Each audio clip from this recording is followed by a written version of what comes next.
ऐसी वीडियो रोज देखने के लिए आप मेरे वीडियो को लाइक करें, इस पे कमेंट करें और अपने दोस्तों के साथ शेयर करें। और हाँ, अगर आप इस चैनल पे नए हैं तो इसे सब्सक्राइब करना ना भूलें। उधर दिल्ली से दूर रोहित और स्वाति भी अपनी तरफ से अनिका तक पहुंचने की तैयारी कर रहे थे। स्वाति ने गरुड़ के जरिए अनिका का संदेश प्राप्त कर लिया था। अब उसे पता था कि अनिका जिंदा है। यह जानकारी उसके लिए किसी वरदान से कम नहीं थी, लेकिन वह यह भी जानती थी कि जिस जगह पर अनिका थी वहां खतरा अभी खत्म नहीं हुआ था। रोहित ने कहा, कम से कम अब हमें यह तो पता है कि अनिका सुरक्षित है। स्वाति ने धीरे से कहा, सुरक्षित है, लेकिन कब तक? रोहित उसकी बात सुनकर चुप हो गया था। दोनों जानते थे कि अनिका जैसी लड़की भी हर परिस्थिति में सुरक्षित नहीं रह सकती। उन्हें जल्द से जल्द वहां पहुंचना था। लेकिन इसी बीच रोहित ने मयूर गुलेरिया को सारी जानकारी दे दी थी। मयूर, मुझे अनिका के बारे में जानकारी मिली है। मयूर की आवाज में तुरंत बेचैनी दिखाई दी। क्या हुआ? वह ठीक तो है ना? रोहित ने कहा, हाँ, अभी तक उसे कोई नुकसान नहीं हुआ है, लेकिन स्थिति सामान्य नहीं है। उसे और उसकी टीम को मदद की जरूरत है। मयूर ने बिना देर किए कहा, मैं अपनी तरफ से पूरी कोशिश करूंगा। रोहित ने उसे जानकारी जरूर दी थी और साफ कहा था कि इस बात को पूरी तरह गुप्त रखना होगा, क्योंकि अगर गलत लोगों को पता चल गया कि अनिका कहाँ है तो पूरी योजना खतरे में पड़ सकती थी। वह पहले ही कर्नाटक के रास्ते में था। अब उसका एक ही लक्ष्य था, अनिका तक पहुंचना। उधर जंगल में अनिका की टीम भी उस रहस्यमयी घर के भीतर आगे बढ़ रही थी और अनिका के मन में सवाल बढ़ते जा रहे थे। यह संगठन आखिर करना क्या चाहता है? क्या वायरस केवल एक छोटा हिस्सा था? क्या इसके पीछे कोई और बड़ी योजना थी? और सबसे महत्वपूर्ण, क्या वे समय रहते इस योजना को रोक पाएंगे? अनिका ने अपने साथियों को एक जगह रुकने का संकेत दिया था, जहां पर एक बड़ा दरवाजा था और किसी मशीन के चलने की आवाज और कुछ लोगों के बातचीत करने की आवाज आ रही थी। अनिका ने धीरे से दरवाजा खोला। अंदर का दृश्य देखकर पूरी टीम कुछ पल के लिए स्तब्ध रह गई थी। वहां प्रयोगशाला जैसी व्यवस्था थी। कई लोग किसी विशेष प्रक्रिया पर काम कर रहे थे। भूमिका ने बहुत धीमी आवाज में कहा, यह सिर्फ वायरस की तैयारी नहीं लग रही। अनिका ने उसकी तरफ देखा और फिर भूमिका से कहा, मैं भी यही सोच रही हूँ। अब तक जो मिशन उन्हें यह सीमित खतरे को रोकने जैसा लग रहा था, वह धीरे धीरे किसी बहुत बड़ी साजिश में बदलता जा रहा था। अनिका ने आसपास पड़े कुछ दस्तावेजों और उपकरणों को देखा। वह चाहती थी कि उन्हें कुछ ऐसा मिल जाए जिससे इस संगठन के असली मकसद का पता चल सके। लेकिन तभी बाहर से कदमों की आवाज आई। सभी तुरंत सतर्क हो गए थे।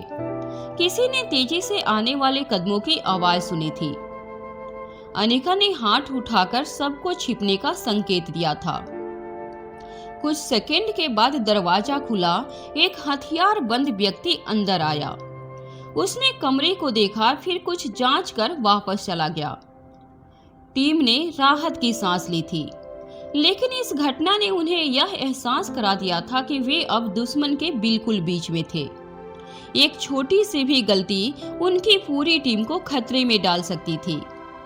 अनिका ने धीरे से कहा, अब हमें और भी सावधानी से आगे बढ़ना होगा। वहीं दूसरी तरफ मयूर गुलेरिया लगातार आगे बढ़ रहा था। उसके सामने एक ही लक्ष्य था, अनिका तक पहुंचना। उसके दिमाग में बार बार यही सवाल घूम रहा था, आखिर अनिका कहाँ फंसी है? उसका संपर्क कैसे टूटा? और वह जंगल के बीच उस रहस्यमयी जगह तक कैसे पहुंची। मयूर अनिका को अच्छी तरह से जानता था। वह यह भी जानता था कि अनिका बिना किसी ठोस कारण के इतनी दूर नहीं जाती। अगर वह वहां थी तो जरूर किसी महत्वपूर्ण मिशन के कारण थी, और अगर उसकी पूरी टीम भी उसके साथ गायब थी तो इसका मतलब मामला बहुत गंभीर था। मयूर ने अपनी टीम को सतर्क रहने का निर्देश दिया। उसे हर सूचना को बेहद सावधानी से लेना था, क्योंकि जिस संगठन का सामना अनिका कर रही थी उसके पास ऐसे हथियार और तकनीक थी जिसके बारे में सामान्य लोगों को जानकारी तक नहीं थी। उधर रोहित और स्वाति अपने हाईटेक हेलीकॉप्टर से रवाना हो चुके थे। स्वाति लगातार अनिका के बारे में सोच रही थी। उसके मन में बार बार वही पुराना डर लौट रहा था। उसे वह समय याद आ रहा था जब अनिका उससे अलग हो गई थी। रोहित ने उसकी तरफ देखा। आप परेशान मत होइए। स्वाति ने कोई जवाब नहीं दिया। रोहित ने फिर से कहा, हम अनिका को वापस लाएंगे। इस बार स्वाति ने उसकी तरफ देखा। मुझे तुम पर भरोसा है। कुछ क्षण के बाद उसने कहा, लेकिन मैं सिर्फ एक माँ हूँ।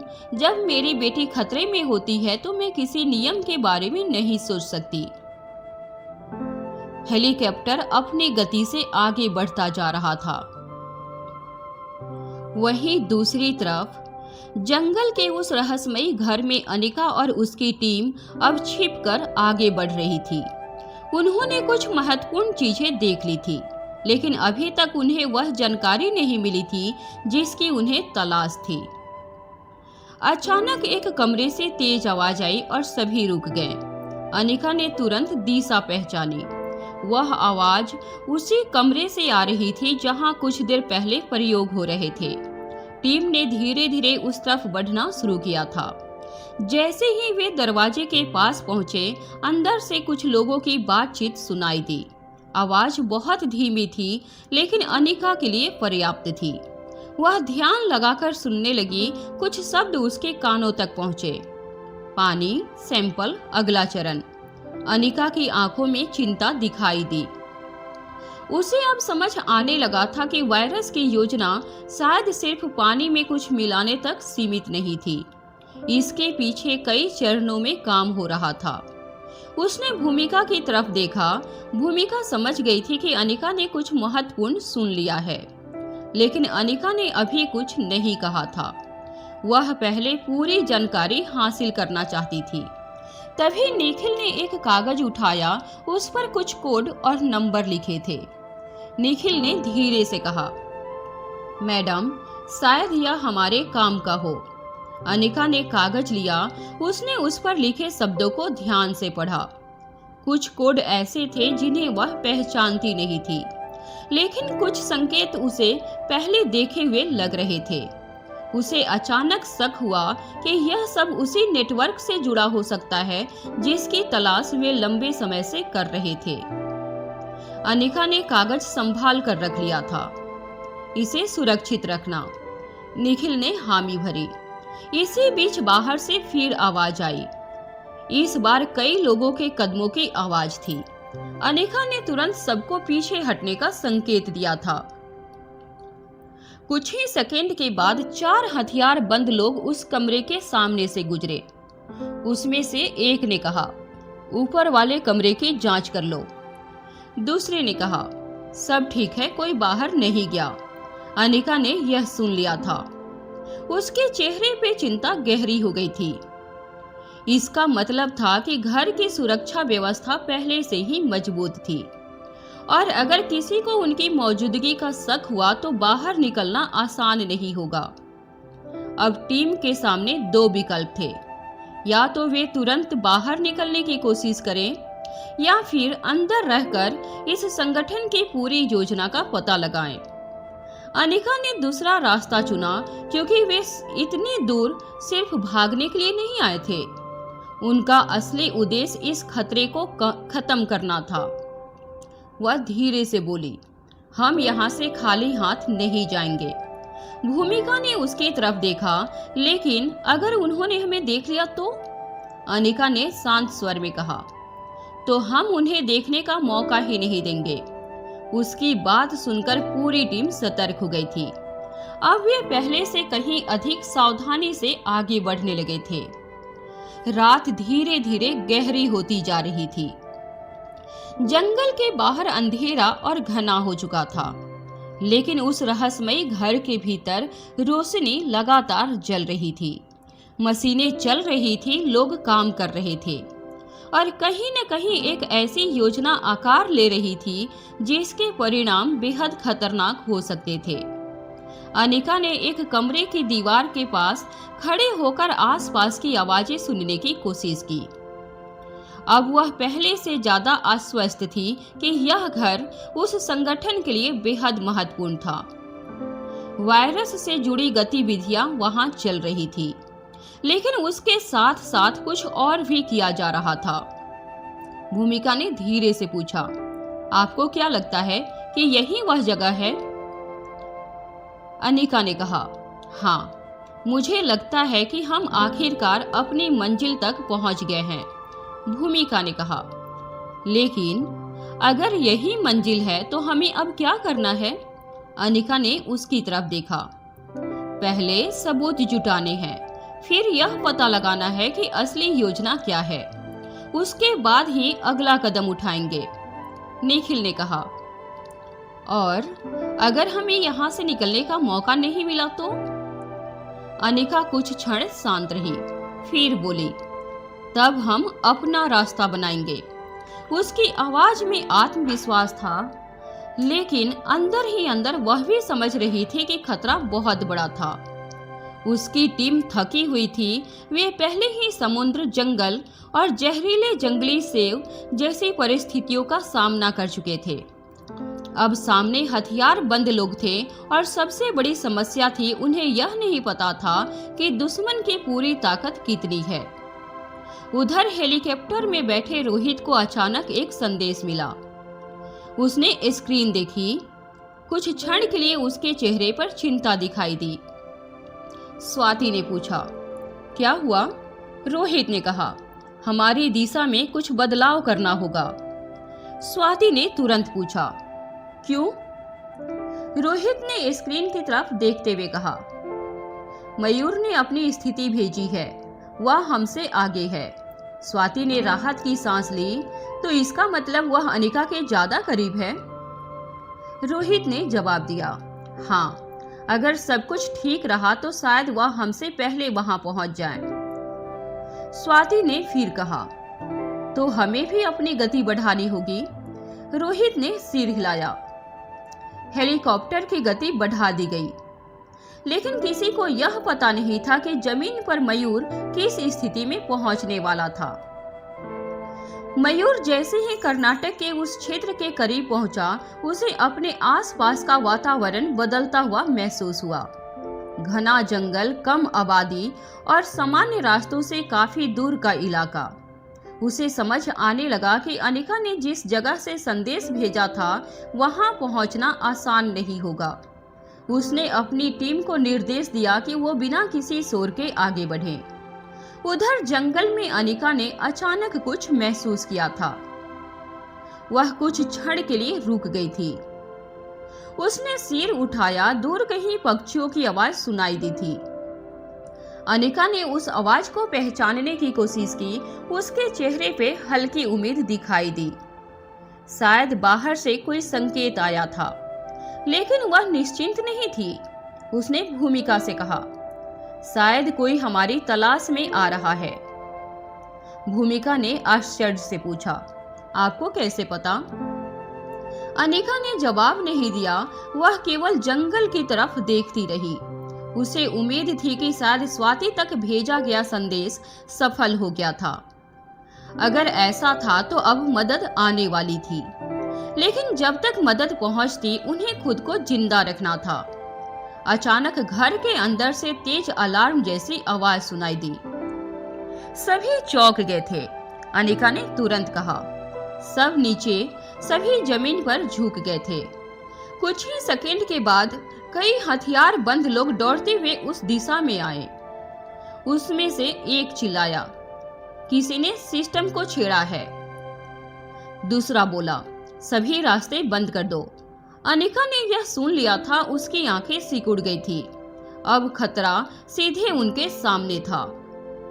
शायद उनके द्वारा उठाए गए किसी दस्तावेज या उपकरण से सिस्टम को कोई संकेत मिला था। अब पूरा घर अलर्ट पर था। निखिल ने फुसफुसाकर पूछा, अब क्या करें? अनिका ने अपनी बंदूक तैयार की। अब छिपने का समय खत्म हो गया है। भूमिका ने उसकी तरफ देखा और फिर पूछा, मतलब? अनिका ने कहा, अब हमें बाहर निकलने का रास्ता बनाना होगा। अगले ही पल बाहर से गोलियों की आवाज सुनाई दी। टीम ने अपनी स्थिति संभाली। अनिका ने दरवाजे की तरफ देखा। उसके चेहरे पर डर नहीं था। वह जानती थी कि अब जो होने वाला है वह उसके मिशन का सबसे कठिन हिस्सा होगा। दूसरी तरफ दूर आसमान में रोहित और स्वाति का हेलीकॉप्टर तेजी से उसी क्षेत्र की ओर बढ़ रहा था और जमीन पर मयूर भी उसी दिशा में पहुंचने वाला था। 3 दिशाओं से मदद आगे बढ़ रही थी, लेकिन अनिका को यह नहीं पता था कि उसके पास मदद पहुंचने तक कितना समय बचा है। उसने अपनी टीम की तरफ देखा और फिर धीमी आवाज में कहा, हम यहाँ तक बहुत मुश्किल से पहुंचे हैं, अब पीछे नहीं हटेंगे। सभी ने हथियार संभाल लिए। बाहर हथियार बंद लोग उसकी तलाश कर रहे थे। अब मशीनें अंदर अब भी चल रही थी और उस कमरे में छिपा हुआ रहस्य अब किसी भी कीमत पर सामने आने वाला था, क्योंकि अनिका अपनी मंजिल तक पहुंच चुकी थी, लेकिन अब उसे उस मंजिल से जिंदा बाहर निकलना था। रहस्यमय घर के भीतर अब हालात तेजी से बदल रहे थे। अनिका और पूरी टीम उस जगह तक पहुंच चुकी थी जहां कई तरह के अजीब प्रयोग चल रहे थे। लेकिन अनिका कमरे के बीचों बीच खड़ी थी। उसकी नजर एक मशीन से दूसरी मशीन पर जा रही थी। वह किसी चीज को सिर्फ देखकर निष्कर्ष निकालने वाली नहीं थी। वह हर विवरण को समझने की कोशिश कर रही थी।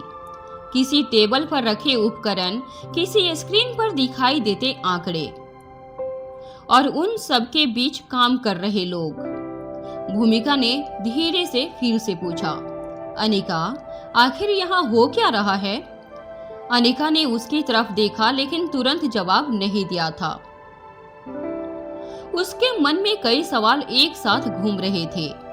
अगर उनका असली मिशन केवल वायरस को पानी में मिलने से रोकना था, तो फिर इस जगह पर इतने अलग अलग प्रयोग क्यों किए जा रहे थे? इतने हथियार क्यों थे? इतनी सुरक्षा क्यों थी? और सबसे बड़ी बात, यह पूरा काम जंगल के बीचों बीच इतनी गोपनीयता से क्यों किया जा रहा था? अनिका ने कमरे में एक बार फिर नजर दौड़ाई। मुझे लगता है कि हमें जितना पता था मामला उससे कहीं बड़ा है। भूमिका ने पूछा, तो क्या हम गलत जगह आ गए हैं? अनिका ने तुरंत सिर हिलाया। नहीं, उसने दृढ़ता से कहा, यही हमारी मंजिल है। भूमिका कुछ क्षण तक उसे देखती रही। तुम इतनी निश्चिंत होकर यह कैसे कह सकती हो? अनिका ने सामने रखी चीजों की ओर इशारा किया। क्योंकि अगर हमारी तलाश सिर्फ वायरस तक सीमित होती तो यहाँ इतनी बड़ी व्यवस्था की जरूरत नहीं होती। यहाँ जो कुछ भी हो रहा है वह उसी नेटवर्क से जुड़ा हुआ है जिसकी तलाश हम कर रहे थे। अब टीम के बाकी सदस्य भी ध्यान से उसकी बात सुनने लगे। अनिका आगे बढ़ी। उसे कमरे में एक ऐसी चीज दिखाई दी जिसने उसका ध्यान खींच लिया था। उसने उसे उठाया और ध्यान से देखा। वह सामान्य उपकरण नहीं था। उसके ऊपर कुछ संकेत और कोड लिखे थे। अनिका ने उसे वापस उसी जगह रख दिया था। हमें अभी जल्दबाजी नहीं करनी है। इतना सुनते ही निखिल ने पूछा, तो फिर? सबसे पहले हमें यह पता करना होगा कि यहाँ से क्या क्या बाहर भेजा जाता है और किसके आदेश पर भेजा जाता है। फिर अर्जुन सिंह ने कहा, अगर यहाँ कोई मुख्य कमांड सेंटर है तो शायद उसका रास्ता इसी बिल्डिंग में कहीं होगा। अनिका ने कहा, हमें वही ढूंढना है। अनिका के इतना कहते ही टीम आगे बढ़ गई थी, लेकिन जैसे जैसे वे अंदर जा रहे थे उन्हें महसूस हो रहा था कि घर बाहर से जितना बड़ा दिखाई देता था, अंदर से उससे कहीं ज्यादा विशाल था।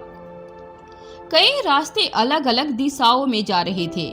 कुछ कमरों के दरवाजे बंद थे, कुछ पर सुरक्षा व्यवस्था थी और कुछ जगह पर कैमरे लगे थे। अनिका ने कैमरों की दिशा देखी और टीम को संकेत देकर उनके नजरिए से बचते हुए आगे बढ़ाया। अब हर कदम पहले से अधिक खतरनाक था। किसी भी समय कोई उन्हें देख सकता था, लेकिन अनिका के भीतर एक अजीब दृढ़ता थी। इतनी दूर आने के बाद वह वापस नहीं जाना चाहती थी। इधर उसी समय करण गुलेरिया के भीतर भी एक अजीब बेचैनी बनी हुई थी। वह समझ नहीं पा रहा था कि उसे आखिर इतना असहज क्यों महसूस हो रहा था। करण ने अपनी मेज पर रखी चीजों को देखा, फिर कुर्सी से उठकर कमरे में टहलने लगा। उसके मन में कई पुराने दृश्य उभरने लगे थे, स्वाति, अनिका और वह समय जब सब कुछ अलग था। उसने कभी नहीं सोचा था कि इतने वर्षों के बाद परिस्थितियां इस तरह बदल जाएंगी, लेकिन आज उसे महसूस हो रहा था कि कुछ बड़ा होने वाला है। वहीं दूसरी तरफ स्वाति हेलीकॉप्टर की खिड़की से बाहर देख रही थी। उसका ध्यान लगातार उसी दिशा में था जहां अनिका के होने की संभावना थी। रोहित ने कहा, हम ज्यादा दूर नहीं हैं। स्वाति ने पूछा, मयूर वो कहाँ है? वह हमसे पहले पहुंच सकता है। स्वाति ने कुछ क्षण सोचा, अगर वह अनिका तक पहले पहुंच गया तो शायद हमारी सबसे बड़ी चिंता कम हो जाएगी। रोहित ने कहा, हाँ, लेकिन हमें फिर भी पूरी सावधानी रखनी होगी। उधर मयूर भी अपनी तरफ से आगे बढ़ रहा था। वह जानता था कि समय बहुत महत्वपूर्ण है। उसके सामने सिर्फ एक लक्ष्य था, अनिका को ढूंढना।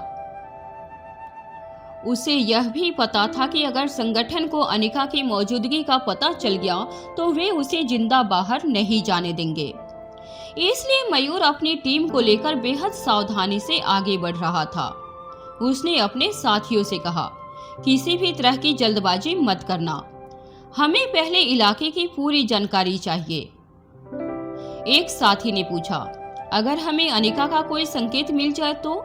मयूर ने कहा, तुरंत मुझे बताना, बिना आदेश के कोई कार्रवाई नहीं होगा। उसकी आवाज में सख्ती थी।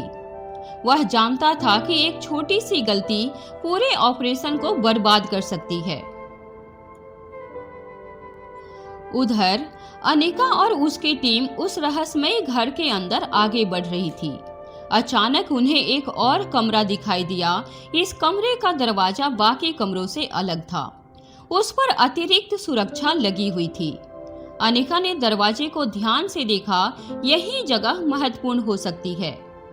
भूमिका ने कहा, क्या हमें अंदर जाना चाहिए? अनिका ने कहा, हाँ, लेकिन बहुत सावधानी से। निखिल ने आसपास देखा, कोई दिखाई नहीं दे रहा था। अर्जुन सिंह ने दरवाजे की सुरक्षा व्यवस्था को देखा। कुछ क्षण के बाद रास्ता साफ हुआ, दरवाजा खुला। अंदर जो दिखाई दिया उसने सभी को कुछ पल के लिए चुप कर दिया था। कमरे में कई फाइलें थी। कुछ स्क्रीन पर लगातार डेटा चल रहा था और कुछ ऐसे उपकरण थे जिन्हें देखकर स्पष्ट था कि यह जगह सामान्य प्रयोगशाला से कहीं अधिक महत्वपूर्ण थी। अनिका धीरे धीरे अंदर गई। उसने एक स्क्रीन को देखा। कुछ आंकड़े उसकी नजर से गुजरे। फिर उसने दूसरी स्क्रीन देखी। उसके चेहरे पे गंभीरता बढ़ती गई। भूमिका ने पूछा, कुछ मिला क्या अनिका? अनिका ने जवाब दिया, अभी पूरी तरह नहीं समझ आया, लेकिन यह जगह इस संगठन के लिए बहुत महत्वपूर्ण है। निखिल ने एक फाइल उठाई। मैडम, यहाँ कुछ नाम भी हैं। अनिका ने तुरंत फाइल ली। उसने उसके पन्ने पलटे। कुछ नाम परिचित नहीं थे, लेकिन कुछ संकेत उसे पहले मिले दस्तावेजों से जुड़े हुए लग रहे थे। अब उसे भरोसा होने लगा था कि यह वही सही जगह पहुंच गई थी। उसने कहा, इन सब चीजों को सुरक्षित रखना होगा। अर्जुन सिंह ने जवाब दिया, और अगर कोई हमें देख ले तो? अनिका ने उसकी तरफ देखा, तब हम उन्हें जवाब देंगे। उसी क्षण बाहर से आवाज आई। सभी रुक गए थे उस आवाज को सुन के। कुछ लोग उस दिशा में आ रहे थे। अनिका ने तुरंत सभी को छिपने का संकेत दिया। कुछ सेकंड के बाद दरवाजा खुला। 2 हथियार बंद लोग अंदर आ गए। उन्होंने कमरे में नजर दौड़ाई, लेकिन टीम छिपी हुई थी। उनमें से एक ने कहा, यहाँ सब ठीक है। दूसरे ने जवाब दिया, चलो ऊपर वाले सेक्शन की जांच करनी है। दोनों हथियार बंद बाहर चले गए और दरवाजा बंद हो गया था। टीम ने राहत की सांस ली। फिर भूमिका ने धीरे से कहा, हम बहुत मुश्किल से बचे हैं। अनिका ने कहा, यह सिर्फ शुरुआत है। वह जानती थी कि अब उनके पास बहुत कम समय था। उन्हें जितनी जानकारी चाहिए थी वह हासिल करनी थी और फिर बाहर भी निकलना था। लेकिन बाहर निकलने से पहले एक और काम जरूरी था। उन्हें इस बात का प्रमाण चाहिए था कि वह यहाँ वास्तव में चल क्या रहा था, क्योंकि बिना सबूत के उनकी पूरी मेहनत अधूरी रह सकती थी। अनिका ने एक बार फिर स्क्रीन की तरफ देखा। उसने कुछ जरूरी जानकारी नोट की। फिर उसने टीम को वापस चलने का संकेत दिया था। लेकिन तभी एक तेज आवाज पूरे घर में गूंजी, जैसे किसी सिस्टम ने खतरे का संकेत दिया हो। सभी चौंक गए थे। अनिका ने तुरंत कहा, सब तैयार हो जाओ। निखिल ने पूछा, क्या उन्हें हमारी मौजूदगी का पता चल गया है? अनिका ने कहा, शायद। बाहर अचानक कई लोगों की आवाजें सुनाई देने लगी। कदमों की आवाज तेज होती जा रही थी। हथियारों की आवाज भी सुनाई दे रही थी। अब स्थिति स्पष्ट थी। उनकी मौजूदगी शायद किसी तरह पकड़ ली गई थी। अर्जुन सिंह ने अपनी बंदूक संभाली। भूमिका ने भी तैयार होकर अनिका की तरफ देखा। अनिका ने सभी को संकेत दिया, हम यहाँ से निकलेंगे, लेकिन जो जानकारी मिली है उसे साथ लेकर। उसने फाइल को सुरक्षित किया, फिर सबको दरवाजे की तरफ बढ़ने का संकेत दिया था। घर के भीतर अब तनाव अपने चरम पर था। बाहर हथियार बंद लोग तेजी से उनकी तलाश कर रहे थे। अनिका और उसकी टीम जानती थी कि अब उनके पास बहुत कम समय बचा है, लेकिन उन्हें यह भी पता था कि उनकी मेहनत सफल हुई है। वे उस जगह तक पहुंच चुके थे जिसकी तलाश में वो निकले भी थे। उन्हें इस रहस्यमयी घर में ऐसे संकेत और प्रयोग दिखाई दे चुके थे जिनसे यह स्पष्ट हो रहा था कि उनका मिशन जितना दिखाई दे रहा था उससे कई ज्यादा बड़ा था। भूमिका ने अनिका से पूछा, क्या हम सच में यहाँ से निकल जाएंगे? अनिका ने उसकी तरफ देखा। हमें निकलना ही होगा। उसकी आवाज शांत थी, क्योंकि अभी हमारा काम खत्म नहीं हुआ है। टीम धीरे धीरे आगे बढ़ने लगी। उन्हें एक पिछला रास्ता दिखाई दिया था। अनिका ने संकेत किया कि सभी उसी तरफ जाएं। लेकिन जैसे ही वे उस रास्ते की तरफ बढ़े, सामने 2 हथियार बंद लोग आ गए थे। अर्जुन सिंह और निखिल ने तुरंत स्थिति संभाली। दोनों तरफ से तनाव पैदा हो गया था। कुछ क्षण के लिए ऐसा लगा जैसे अब सीधा संघर्ष होने वाला है, लेकिन अनिका ने अपने साथियों को संकेत किया कि वे पहले गोली न चलाएं। उसे पता था कि शोर होते ही पूरा संगठन उनकी तरफ आ जाएगा। उसने आसपास की स्थिति को देखा, फिर एक वैकल्पिक रास्ते की ओर इशारा किया। टीम तुरंत दूसरी दिशा में मुड़ गई थी। यह रास्ता उन्हें घर के एक ऐसे हिस्से में ले गया जहां अभी कोई मौजूद नहीं था। वे तेजी से आगे बढ़ रहे थे और कुछ ही देर के बाद उन्हें एक खिड़की दिखाई दी। अनिका ने बाहर देखा, वहां घना जंगल था, यानी बाहर निकलने का रास्ता मौजूद था। लेकिन खिड़की से बाहर निकलना भी आसान नहीं था, क्योंकि उसकी ऊंचाई काफी ज्यादा थी और नीचे कुछ हथियार बंद लोग गश्त कर रहे थे। अनिका ने स्थिति का निरीक्षण किया, फिर उसने कहा, हम पहले इंतजार करेंगे। उसकी आवाज सुनते ही भूमिका ने पूछा, किसका इंतजार करेंगे? अनिका ने कहा। मौके का। उसे विश्वास था कि बाहर से कोई मदद आने वाली है। कहीं न कहीं उसे उम्मीद थी कि स्वाति उसका संदेश समझ चुकी होगी, और अगर स्वाति ने संदेश समझ लिया था तो रोहित भी अब उसकी तलाश में होगा। मयूर भी कर्नाटक की तरफ आ चुका था, यानी 3 अलग अलग दिशाओं से लोग उसकी तरफ बढ़ रहे थे, लेकिन अनिका को यह नहीं पता था कि उनमें से कौन सबसे पहले उसके पास पहुंचेगा। यही सवाल अब कहानी के सबसे बड़े रहस्यों में से एक बन चुका था। उधर हेलीकॉप्टर तेजी से उस क्षेत्र के करीब पहुंच रहा था। स्वाति की नजर सामने थी, वह कुछ नहीं बोल रही थी। रोहित ने स्वाति की तरफ देखा और फिर बोला। वह समझ सकता था कि उसके मन में क्या चल रहा है। उसने कहा, बस थोड़ा और। स्वाति ने धीमे आवाज में कहा, मुझे लगता है अनिका हमें बुला रही है। रोहित ने पूछा, आपको ऐसा क्यों लग रहा है? क्योंकि मैं उसकी माँ हूँ। स्वाति की इतनी बात सुनते ही रोहित कुछ नहीं बोला। वह समझ गया था कि कुछ रिश्ते तर्क से नहीं, एहसास से चलते हैं। उधर मयूर भी अपनी मंजिल के करीब पहुंच रहा था। उसने दूर जंगल की तरफ देखा। उसे लगा कि शायद आसपास कोई सामान्य गतिविधि है। उसने अपनी टीम को रोक दिया। यहीं से आगे सावधानी से बढ़ेंगे। मयूर ने आसपास का निरीक्षण किया। कुछ दूरी पर उसे एक ऐसा रास्ता दिखाई दिया जो सामान्य जंगल के रास्ते जैसा नहीं था। वह समझ गया था कि यहाँ किसी का आना जाना होता है। उसने कहा, यही दिशा है। टीम उसके पीछे चल पड़ी।